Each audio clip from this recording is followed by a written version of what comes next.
इस दुनिया में ऐसा कौन शख्स नहीं होगा जिसने अपने अधिकारों के बारे में नहीं सोचा होगा। आज अधिकारों पर ही हम कुछ चर्चा करने वाले हैं। हमारी कुछ खबर ऐसी है जिस पर अधिकारों पर चर्चा करना जरूरी हो जाता है। देखिए, अधिकार अगर संसद में लाया जाए बिल के माध्यम से और जब वह कानून बने तो उसको हम बोलते हैं कानूनी अधिकार, या तो हम क्या कह सकते हैं, विधिक अधिकार। लेकिन उससे ऊपर भी एक अधिकार है जिसको हम कहते हैं मौलिक अधिकार। अब मैंने आपको क्या कहा कि मौलिक अधिकार विधिक अधिकार से ऊपर है। इसका मतलब क्या है? क्योंकि हम कहते हैं कि हमारे देश में विधि का शासन है, और जब हम कहते हैं हमारे देश में विधि का शासन है तो सब देश की सर्वोच्च विधि कौन सी है?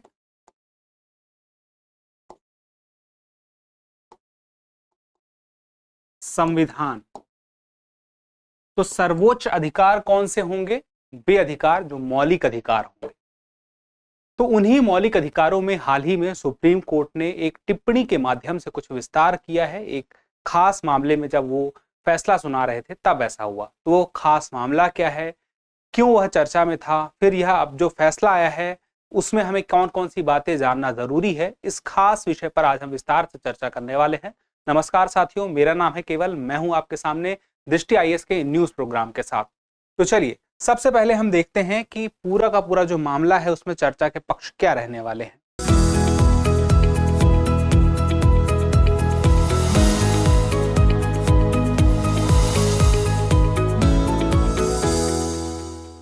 सबसे पहले हम देखेंगे कि आखिर खबर क्या है जो कि विधिक अधिकारों से जुड़ी हुई है। फिर उसके बाद हम देखेंगे कि यह चर्चा में क्यों है। जैसा कि मैंने आपसे बताया कि सुप्रीम कोर्ट का फैसला आया है, तो वह सुप्रीम कोर्ट का फैसला जो आया है तो वह पूरा का पूरा मामला क्या है। तो पूरे मामले को हम समझते हुए फिर उसके बाद आगे देखेंगे कि सुप्रीम कोर्ट ने इस पूरे मामले पर क्या क्या निर्णय सुनाया है, क्या क्या टिप्पणियां दी हैं, क्या निर्देश दिए हैं, और इसमें कुछ बातें हैं जो हमें चिंता के पक्ष को दिखाती हैं। और उनको देखते हुए अंत में एक प्रश्न देखेंगे जो आपकी इस पूरे के पूरे विषय पर अपनी तैयारी को करेगा थोड़ी सी और मजबूत। तो चलिए सबसे पहले हम देखते हैं खबर क्या है। खबर है कि right against adverse effects of climate change, part of rights to life and equality. मतलब यह कह रहा है कि जो जलवायु में परिवर्तन के होने के कारण जो दुष्प्रभाव हो रहे हैं उसके खिलाफ हमें अधिकार मिलता है राइट टू लाइफ और राइट टू इक्वालिटी के माध्यम से। इसके साथ हम कह सकते हैं कि जो जीवन का अधिकार है जिसको हम कहते हैं आर्टिकल 21 और आर्टिकल 14 जो समानता के अधिकार संविधान में प्रावधान है, इसके माध्यम से कहता है कि ये वो अधिकार हैं जो कि जलवायु परिवर्तन से होने वाले दुष्प्रभावों के खिलाफ अधिकार देते हैं।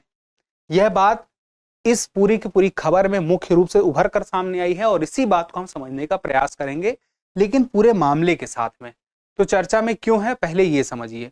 2021 का मामला है। 2021 में पश्चिमी राजस्थान क्षेत्र में सुप्रीम कोर्ट ने 99,000 वर्ग किलोमीटर के क्षेत्र में ओवरहेड ट्रांसमिशन लाइनों की स्थापना पर प्रतिबंध लगा दिया। ये बिजली की लाइनें थी जिन पर प्रतिबंध लगाया गया। ओवरहेड का मतलब क्या थी? जमीन से ऊपर जो रहती हैं। तो उन पर प्रतिबंध जब लगाया गया तो वहां पर प्रतिबंध लगाने के पीछे की एक बड़ी वजह यह थी, यह पक्षी, यह है ग्रेट इंडियन बस्टर्ड।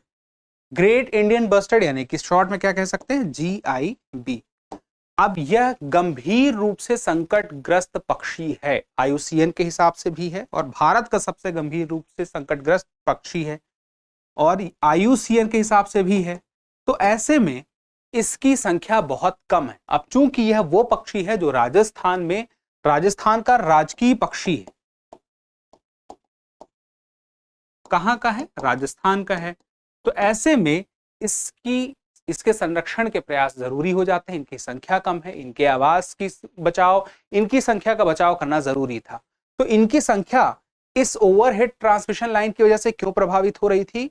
क्योंकि कहा जा रहा था कि इन लाइनों से ये टकरा जाते हैं जिसकी वजह से इनकी जान चली जाती है। टकराने की बड़ी वजहों में से एक वजह यह थी कि ज्यादा ऊंचाई पर उड़ नहीं पाते हैं। दूसरी वजह थी कि जो इनकी आंखें हैं, दोनों आंखें, इनकी आंखें दोनों सिर में दो कोनों में है। मतलब जो राइट साइड वाली आंख है वो राइट तरफ एकदम राइट में है और लेफ्ट वाली एकदम लेफ्ट में है। तो वे एकदम सामने स्पष्ट तरीके से नहीं देख पाती हैं। तो इसकी वजह से ये टकरा रही थी। और उसके बाद इसी याचिका पर सुनवाई होते होते 2021 में फैसला आता है कि ओवरहेड जो ट्रांसमिशन लाइन है उसकी स्थापना नहीं की जाएगी। इसके जगह क्या किया जाएगा, जमीन के अंतर्गत, जमीन के नीचे अंडरलाइन बिछाई जाएगी, अंडरलाइन इलेक्ट्रिसिटी की लाइन बिछाई जाएगी, ट्रांसमिशन लाइन बिछाया जाएगा, यह बात कही गई।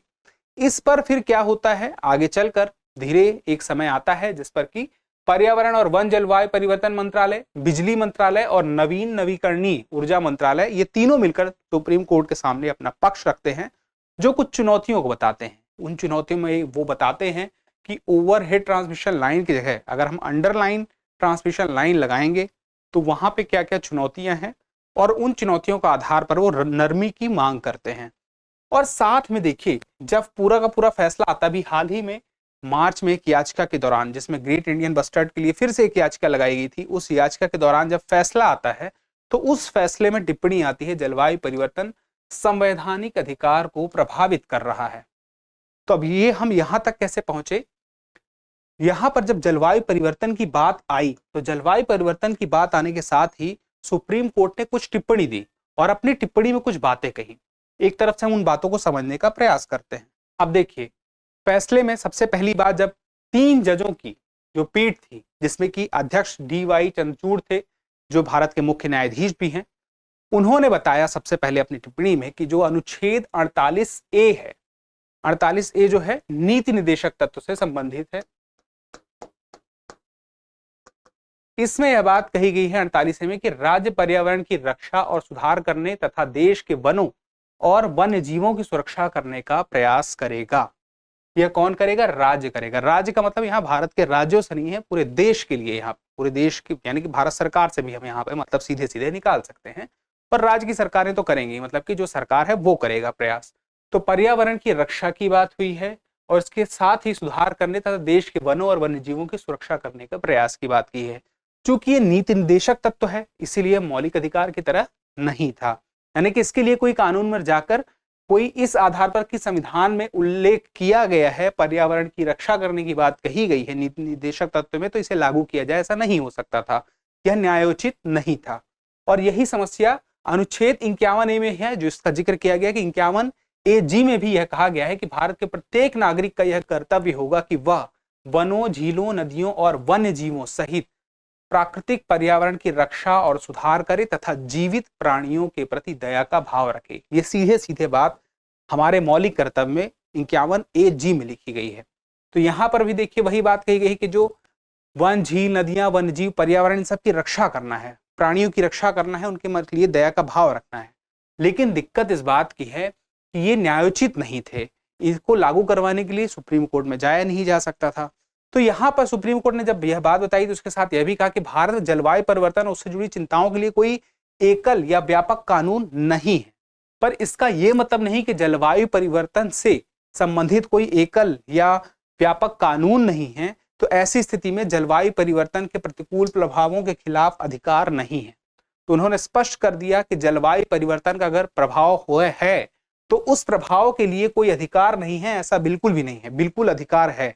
और वह अधिकार उन्होंने कहां से सुनिश्चित किया, तो वह अधिकार उन्होंने सुनिश्चित किया मौलिक अधिकार के द्वारा, उसमें कुछ विस्तार करके।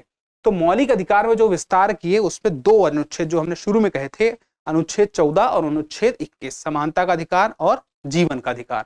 अब यहाँ पे देखिए वो कनेक्शन कैसे बनता है कि एक स्वच्छ पर्यावरण के बिना जीवन का अधिकार महसूस नहीं किया जा सकता है। सीधी सी बात है, हमारे आसपास स्वच्छ पर्यावरण रहेगा, हम उस जीवन को, एक अच्छा जीवन जब तक महसूस नहीं करेंगे, वह जीवन का अधिकार पूरी तरह से हमें नहीं महसूस होगा। इसी आधार पर आगे की बात है स्वास्थ्य के अधिकार की। तो स्वास्थ्य का अधिकार चूंकि पहले से ही जो अनुच्छेद 21 है, जीवन का अधिकार है, उसके अंतर्गत स्वास्थ्य का अधिकार प्राप्त है। और स्वास्थ्य के अधिकार में यह बात साफ साफ जाहिर है कि यह जो है वायु प्रदूषण, वेक्टर जनित बीमारियों में बदलाव, बढ़ते तापमान, सूखे और फसल की विफलता, तूफान और बाढ़ के कारण खाद्य आपूर्ति में कमी जैसे कारकों के कारण प्रभावित होता है। स्वास्थ्य का अधिकार प्रभावित किससे हो रहा है, ये जितनी भी चीजें हैं, चाहे वो प्रदूषण हो, तापमान हो, सूखा है, फसल है, वेक्टर जनित रोग हैं, तूफान है, बाढ़ है, ये सब के पीछे का कारण क्या है, इन सब के पीछे कारण है जलवायु परिवर्तन। इसका मतलब क्या हुआ कि जलवायु परिवर्तन से अगर हम निपट लें तो स्वास्थ्य का अधिकार बेहतर तरीके से हमें मिल सकेगा या उसको हम लागू कर सकेंगे। तो वह जो प्रभावित हो रहा है वह जलवायु परिवर्तन से हो रहा है। तो जलवायु परिवर्तन से होने वाले ये सारे के सारे क्या हैं? प्रभाव हैं, और इनके खिलाफ अब अधिकार मिला है अनुच्छेद 21 और 14 के माध्यम से। तो अब बात कहां पे आ रही है, स्पेशली किनके लिए कही जा रही है? जो वंचित लोग हैं, जो वंचित समुदाय है, उन हाशिए पर जो भी समुदाय है, उनके साथ समस्या यह है कि जलवायु परिवर्तन के अनुकूल होने या इसके प्रभाव से निपटने के लिए वो असमर्थ हैं। हालांकि कुछ लोग तो समर्थ हैं, जैसे कि अगर कोई एसी में ही 24 घंटे रह रहा है तो जलवायु परिवर्तन में होने वाला जो प्रभाव है उसे परेशान नहीं कर रहा होगा शायद, या अपने आसपास अपने उतनी उसके पास वंचना नहीं है जिससे कि वह परेशान हो रहा हो जलवायु परिवर्तन से होने वाले जो भी प्रभाव हैं। तो अगर कोई उससे निपट नहीं पा रहा और निपटने में समर्थ नहीं है तो उनके लिए ही यह अधिकार कार्य करने वाला है। तो जीवन का अधिकार अनुच्छेद 21 और समानता का अधिकार अनुच्छेद 14, क्योंकि यहां पर बात यही आती है कि जलवायु परिवर्तन के जो प्रतिकूल प्रभाव होंगे उन प्रभावों से निपटने के लिए भी तो किसी के पास कोई निपट सकता है, कोई उन प्रभावों से नहीं निपट सकता है। तो यहाँ पर समानता नहीं दिखाई देती है, तो समानता के अधिकार की बात भी शामिल हो गई। और ये दोनों ही बातें जब आई सामने तो यह अपने आप में विस्तार देती हैं। अब यहाँ पे समझने वाली बात यह है कि यह तो हमने देखा कि अनुच्छेद 14 और 21 में किस तरह से विस्तार होता है, किस प्रकार से कहा जाता है कि जीवन तब तक अच्छा महसूस नहीं माना जाएगा जब तक स्वच्छ पर्यावरण नहीं रहेगा। स्वच्छ पर्यावरण का संबंध सीधे सीधे स्वास्थ्य के अधिकार से था, और स्वास्थ्य का अधिकार कहाँ से संबंधित था? जीवन के अधिकार से था। और जीवन का अधिकार जो उस कैसे सामने आ रहा था? जो पर्यावरण के दुष्प्रभाव थे वहां से स्वास्थ्य के अधिकार प्रभावी हो रहे थे। और उन अधिकारों में जैसे कि एक आपने देखा था यहाँ पे वेक्टर जनित बीमारियां क्या होती हैं, जैसे कि मच्छर हो गया, उसके वजह से जो मलेरिया है, चिकनगुनिया है, डेंगू है, ये सब वेक्टर जनित बीमारियां हैं। इसके अलावा अन्य भी हैं। ये सारी के सारे से कुछ लोग अपने आप को संभाल पा रहे थे, कुछ लोग नहीं संभाल पा रहे थे। तो ऐसी स्थिति में यह पूरा का पूरा मामला तो हमें दिखाई देता है कि किस तरह से विस्तार होता है मौलिक अधिकारों में, और आगे चल के उसका प्रभाव हम देखेंगे भी कि कहां कहां पर उसका असर बनता है। लेकिन अभी फैसला पूरा नहीं हुआ था। फैसला किससे संबंधित था? जो ओवरहेड ट्रांसमिशन लाइनें थी, ओवरहेड ट्रांसमिशन लाइनों पर सुप्रीम कोर्ट ने ही रोक लगाई थी। और उसके बाद चूंकि जो मंत्रालय हैं, जैसे मैंने आपसे बताया पर्यावरण, वन और जलवायु परिवर्तन मंत्रालय, बिजली मंत्रालय और नवीन और नवीकरणीय ऊर्जा मंत्रालय, इन्होंने अपना पक्ष यह दिया था कि अंडरलाइन अगर हम ट्रांसमिशन लाइन बिछाते हैं तो चूंकि अभी जो हम कानून हमारे पास है उसमें भूमि अधिग्रहण को हमने प्रावधान नहीं रखा है। किस संबंध में? ये ट्रांसमिशन लाइनों को बिछाने के लिए जो इनके पास कानून है उसमें भूमि अधिग्रहण का उल्लेख नहीं है, क्योंकि अभी जो है जब ओवरहेड ट्रांसमिशन लाइन बनती है तो सिर्फ भूमि के परमिशन की जरूरत होती है, अधिग्रहण करने की जरूरत नहीं पड़ती है। लेकिन अब यहाँ पे पड़ेगी।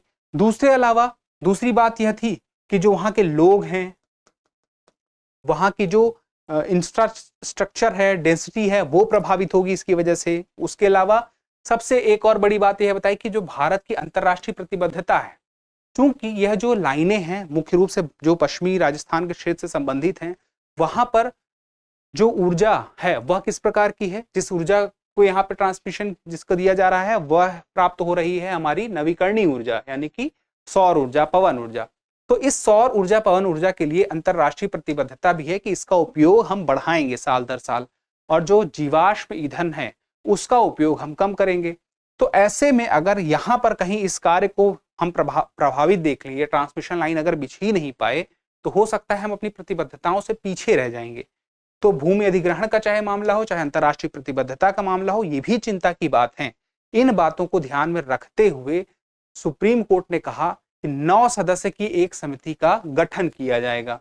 अब 9 सदस्य की यह जो समिति है इसका गठन होगा तो दोनों बातों का ध्यान रखेगी।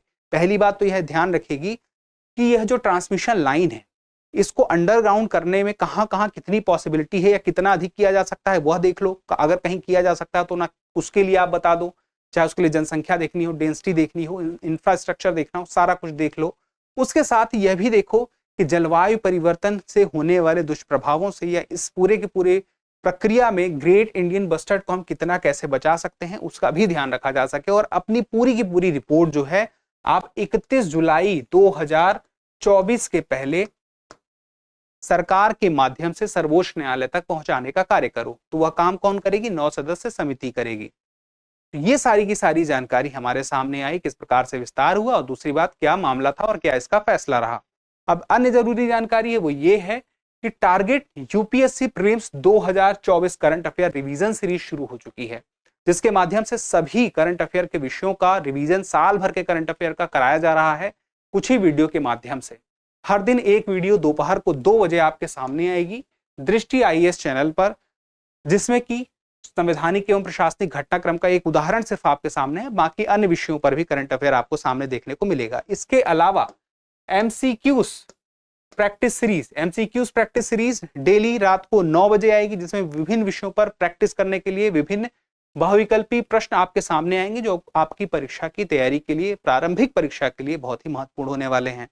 तो दोनों पर नजर बनाए रखिएगा। और इसके साथ ही एक प्रश्न देख लीजिए। आज का अभ्यास प्रश्न है कि जलवायु परिवर्तन से होने वाले दुष्प्रभावों के खिलाफ अधिकार का विस्तार संविधान के किस अनुच्छेद के अंतर्गत किया गया है? तो ये पूरा का पूरा विस्तार संविधान के किस अनुच्छेद में है? 14, 21, उपरोक्त दोनों या इनमें से कोई नहीं? आप अपना जवाब कमेंट बॉक्स में जरूर दीजिएगा, क्योंकि जब आप कमेंट करते हैं तो हमें और बेहतर करने की प्रेरणा मिलती है।